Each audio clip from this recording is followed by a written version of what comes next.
নমস্কার বন্ধুরা, মায়ের রন্ধনশালা এবং ব্লগার চ্যানেলে আপনাদের সবাইকে স্বাগত। তো বন্ধুরা, আজকে আমি আবারও একটা রেসিপি নিয়ে এখানে চলে এলাম। তো আজকে আমি দুপুরবেলা লাঞ্চে বা রাতের ডিনারের সাথে রুটির সাথে খাওয়ার জন্য একটা তরকারি রেসিপি নিয়ে এখানে চলে এলাম। তো আজকে আমি বানাবো সয়াবিন, আলু আর ফুলকপি দিয়ে রেসিপি। তো তার জন্য আমি এখানে সয়াবিন আর আলুটাকে ভালোভাবে সিদ্ধ করে নিয়েছি।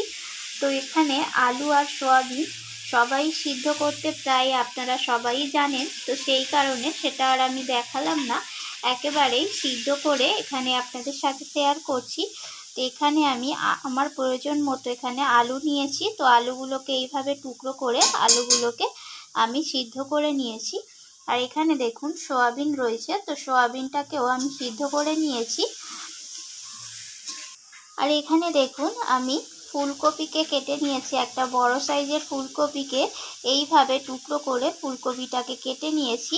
আর মাঝখানে মাঝখানে যে ডাঁটিগুলো রয়েছে, তো মাঝখানের এই ডাঁটির অংশটা আমি এখানটা একটু কাট লাগিয়ে নিয়েছি, যাতে করে ভালোভাবে ফুলকপি ডাঁটিগুলো সিদ্ধ হতে পারে পিছনের অংশটা।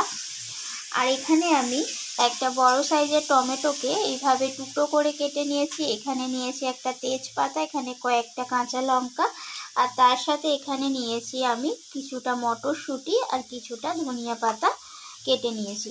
তো চলুন এর থেকে আর বেশি কথা না বলে রান্নাটা কিভাবে করব সেটা দেখা যাক।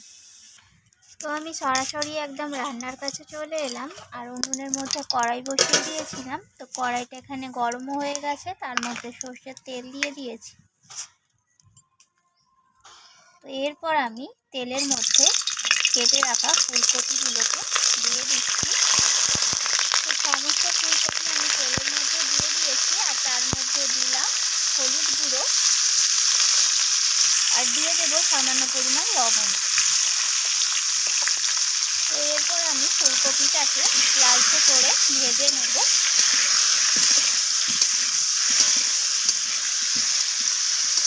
তো ফুলকপিগুলো ভাজা হয়ে গেছে, এরপর আমি ফুলকপিগুলোকে তুলে নিচ্ছি। এরপর আমি ওই একই তেলের মধ্যে সিদ্ধ করে রাখা আলুগুলোকে দিয়ে দিচ্ছি। তো আলুগুলোকেও আমি লালচে করে ফুলকপির মতো ভেজে নেব। তো আলুর মধ্যে আমি সামান্য পরিমাণ লবণ দিয়ে দিলাম। তো লবণটা দিয়ে আবারও নাড়াচাড়া করে নিচ্ছি, আর দিয়ে দেবো সামান্য পরিমাণ হলুদ গুঁড়ো। তো এরপর আমি আলুটাকে ভালো করে লালচে করে ভেজে নেব। তো আলুগুলো এখানে ভাজা হয়ে গেছে, আলুগুলোকেও আমি তেল থেকে তুলে নিচ্ছি। তো এরপর ওই একই তেলের মধ্যে আমি ফোড়নে দিয়ে দিলাম গোটা জিরে আর গোটা গরম মশলা, এলাচ, লবঙ্গ, দারচিনি, আর দিয়ে দিলাম একটা তেজপাতা, আর দিয়ে দেবো একটা শুকনো লঙ্কা ফাটিয়ে। তো ফোড়নটাকে একটু ভাজা ভাজা করে নিচ্ছি। এরপর আমি এখানে দিয়ে দিলাম কেটে রাখা টমেটোগুলোকে। তো আমি ফোড়নের সাথে টমেটোটাকেও ভাজা ভাজা করে নিচ্ছি।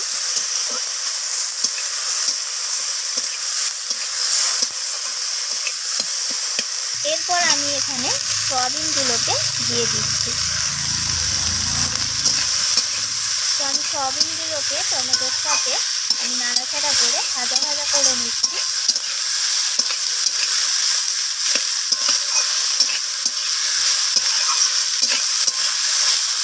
এরপর আমি এখানে মশলা অ্যাড করে দিচ্ছি। প্রথমে দিলাম হলুদ গুঁড়ো, তারপর দিলাম ঝাল অনুযায়ী লাল লঙ্কার গুঁড়ো, আর দিয়ে দেবো এখানে জিরে গুঁড়ো। তো সমস্ত কিছু মশলা আমি সয়াবিনের সাথে নাড়াচাড়া করে ভেজে নিচ্ছি এইভাবে। একটু জল দিয়ে দিলাম যাতে মশলাটা পুড়ে না যায়। এরপর আমি এখানে দিয়ে দিলাম স্বাদ মতো লবণ, আর দিয়ে দিলাম এখানে 1 চামচের মতো আদা বাটা। তো লবণ আর আদা বাটাটাকে আমি আবারও সয়াবিনের সাথে কষিয়ে নিচ্ছি নাড়াচাড়া করে। এরপর আমি এখানে দিয়ে দিলাম ভেজে রাখা আলুগুলোকে। তো আলুগুলোকে আমি সয়াবিনের সাথে কষিয়ে নিচ্ছি। এরপর দিয়ে দিলাম এখানে ভেজে রাখা ফুলকপিগুলো। তো সমস্ত কিছু ভালো করে নাড়াচাড়া করে আমি এখানে কষিয়ে নেব।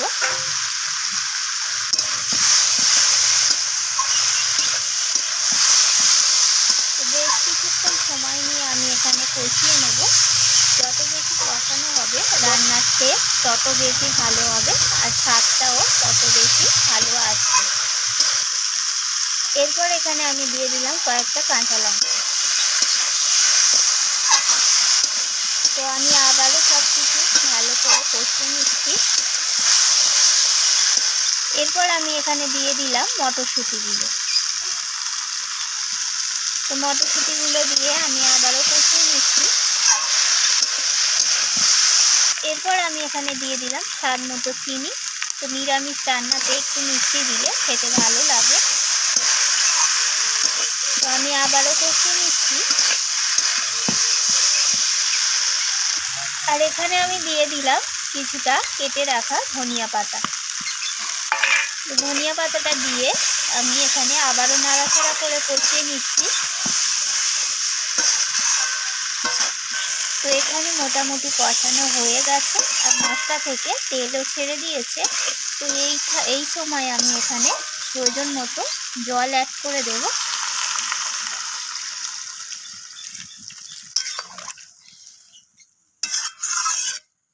এরপর আমি ঢাকা দিয়ে সিদ্ধ করে নেব, তারপর আমি ফিরে আসছি। তো দেখুন এখানে তরকারিটা আমি ঢাকাটা সরিয়ে নিয়েছি আর তরকারিটা সব কিছু সিদ্ধ হয়ে গেছে।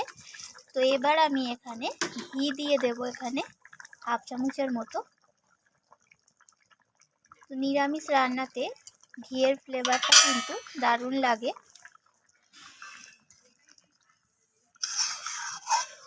তো এরপর আমি এখানে প্রয়োজন মতো সানরাইজের শাহি গরম মশলা অ্যাড করে দেব।